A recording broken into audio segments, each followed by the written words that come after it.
I've prepared something that I really want to let out because it's a bit about frustration and it's a bit about some other things that are involved in what comes from YouTube and what I enjoy out of YouTube. For this ACN Clear, hey, morbid YouTubers, this is not a place for death and dead bodies. Now, I, just like many other people, have on and off ways of returning to small and larger uh, enjoyments or entertainment of like true crime and related morbid topics on YouTube and coming back to YouTubers who do this. So it's been on and off things. Sometimes it's for you, sometimes it isn't, and sometimes it's for you and you decide to not touch too deep into it and you only watch certain creators who you feel are less tamer for that kind of stuff, especially for like deeper subject material. Now, I have felt like I can't trust the genre anymore on YouTube because there has been too many instances where I've been fooled by my own thoughts of wanting to look into stuff, feeling like, oh, it doesn't include too much crazy material or anything. It's lenient on what it does. No, the truth is, I've been fooled a lot of times where I'm watching a creator and then they just decide in one of their videos to just show death. Like it's no problem, or just like showing it like they show it as a resource that they just want to add as a visualizer. And I'm like, why? Why? Because the thing is, I don't know if I have to stand on something, but if I'm gonna stand on anything, I'm going to say people do not need to see this kind of stuff. Or just because you're in the genre, you don't have to show it. You don't have to be a part of the depiction or YouTubers who are known for showing depiction. Like this stuff is something that anybody, I feel like not just anybody, but people who have gone past one age uh, verification can freely watch them themselves and at any time. And that's the thing I'm thinking about. Some of these videos are age restricted, some of them aren't by certain creators. You never know, it happens. And growing up with just trying to like look up stuff on YouTube that's being interested in like a little bit of darker topics, and then getting flash like images of death stuff is like really making you feel like you don't trust the creator and you like kind of like just want to like disassociate with them, especially if it's your first time finding that out from what they've done before. Like they haven't done it as a consistent thing, and it's been newly introduced.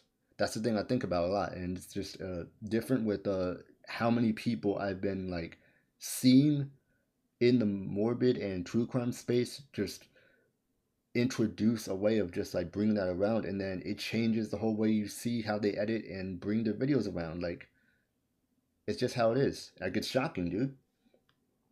I don't mind if anybody thinks this is exaggerated in any way. That's what it is. It's purpose of a rant.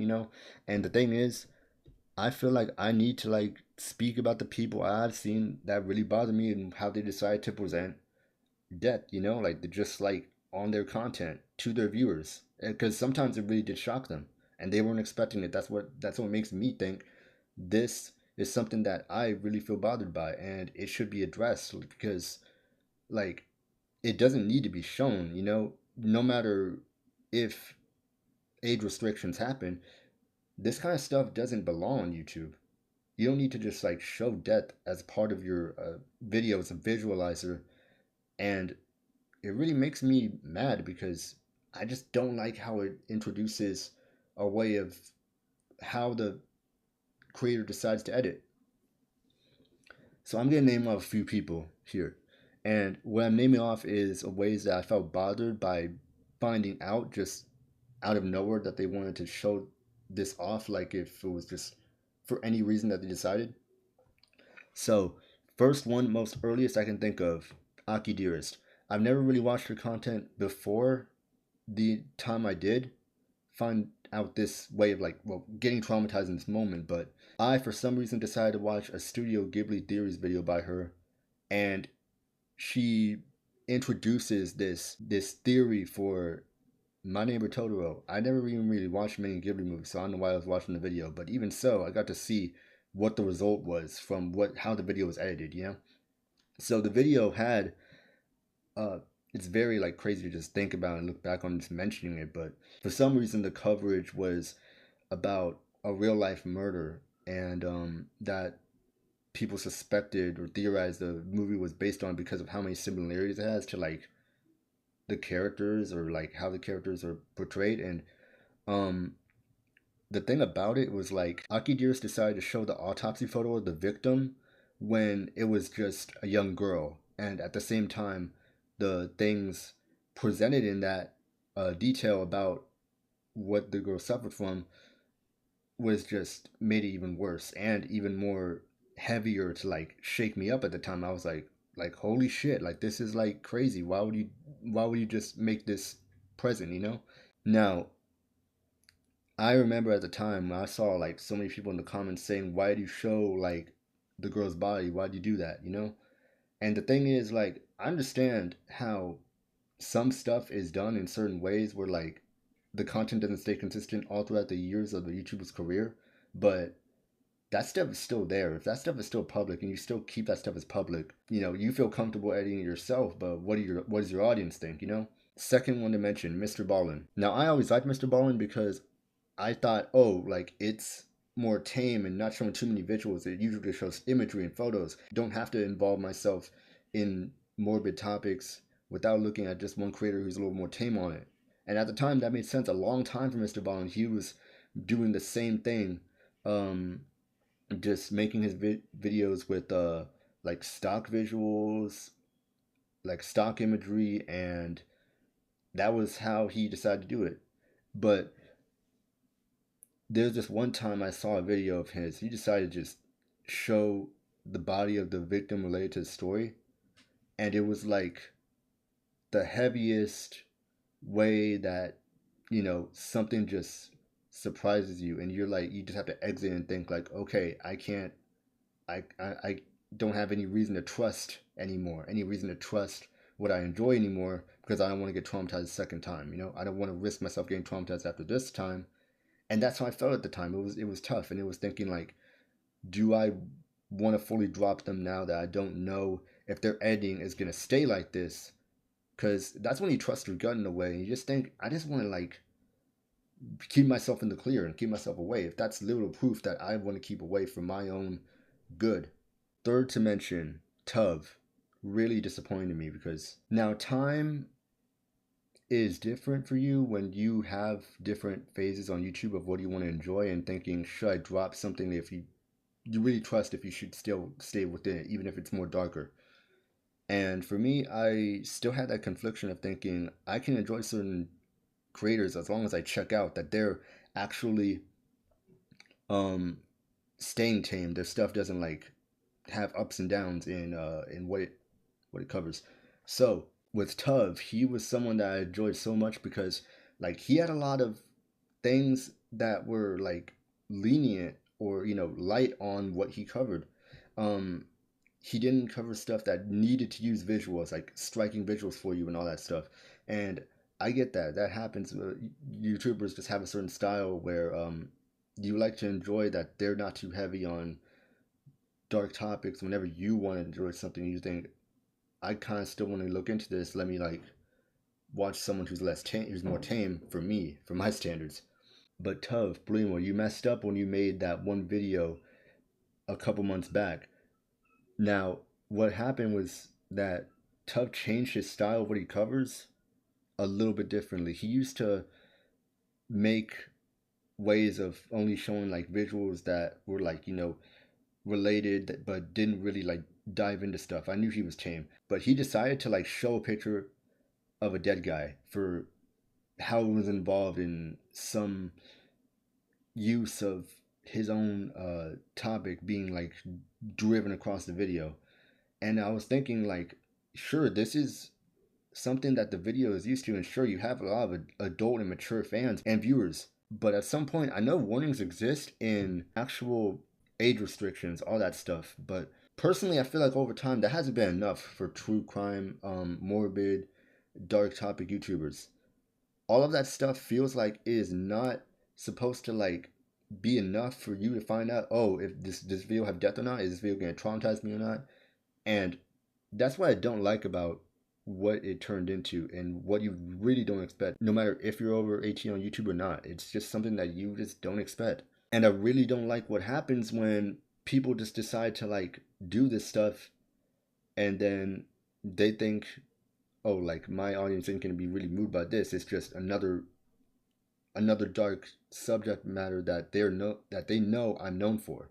So it just makes me think, like, when my trust is lowered because somebody actually decides to like change their editing style, I feel like I really hate what it does to me. I hate how I really just want to leave myself to be away from the content, and I hate having to drop the person if I like the personality a lot, because that's how they decide to edit. But on my end, I feel like that's something that I just really get disappointed by, because like you get a connection to the people you watch. You really become their fan. You become their audience, and the moment where they decide to change their editing style up like that, what just happened with all of these examples, they just decided to like use it when it was unnecessary, made me really disappointed. Like for really obvious reasons, and I just think that that stuff makes me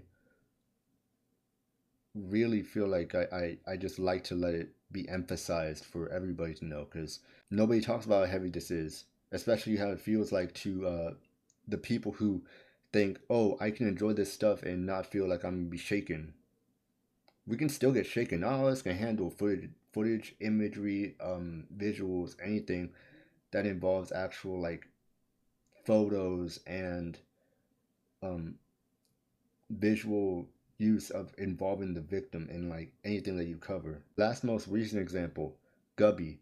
Now that's a kind of silly name for you to be like, what the heck, like who's that? But um, Gubby is another dark topic YouTuber that covers stuff in his own lists, but um, he's like pretty much smaller than the others, like because that is how the algorithm has like took upon him. For some reason, when he covered the same uh case or story that Mr. Ballin covered for Me to Get Shaken By, Gubby decided to involve that actual story into his thumbnail. Like he showed the image that Mr. Ballin showed as part of his thumbnail, the image of the dead woman associated with the story. And I'm thinking like how bold or how, you know, different you have to be to just decide to like make that the front and center reason of depicting death upon your content like that. Like that was completely different for me. And before then, I kind of enjoyed Gubby on and off. Like I enjoyed his stuff a little bit, and his stuff was like something that I really liked to like look into, because he had interesting ways of covering some things that other people didn't cover. And that's what happens with some YouTubers. You like that they kind of stand out sometimes, but because of the trust and because of like how I feel about dropping my trust for the YouTubers that decide to switch up on you and decide to switch up on saying no, I'm just going to traumatize them, you know, that's how as real as I see it. It makes me really disappointed, like in the angry way. Like I just really don't like how easy it is for them to access and well show the visuals that are unneeded in editing and just decide to add that to the editing. Because that's all them. That's all them. And I really hate how it just comes upon us like this. Like from who they decide to be and what they want to present themselves as. Like I don't care what anybody says. It's in a way making me lose trust because I created a connection that everything was safe there in that person's channel, in that person's space. Everything was safe where they had it. Because when they showed off stuff that was different from such larger and more constructed channels that show deeper and darker subjects, you feel a bit safer watching those people for some time, no matter how long you're holding on to it for. And I just really think that these creators needed to be called out for the things that they've done in switching up their style in the way they did. because if it bothered me enough, I know it bothered a lot of other people to just be surprised, um, jump scared, and moved by the visuals of death that they decide to just place on their content, and it's not okay. It really isn't, because no matter what you say for what YouTube passes, we don't need to see death on YouTube. This isn't the place for that. And it's not the kind of place I want to leave shaken up by from somebody's content. All because YouTube isn't doing something about them showing this when there's much worse stuff on here that still gets removed. So, off of those examples, for those creators, I do not like how you decided to place that onto your editing and style of content to throw at your viewers, because YouTube doesn't need all of these added additions to make the video much more deep. Thank you for tuning into this segment of ACN Clear. You can suggest in the comments what you think for me to cover next. If I feel like I want to go about it, I will definitely tell you about my thoughts. But in the meantime, ACN, we up.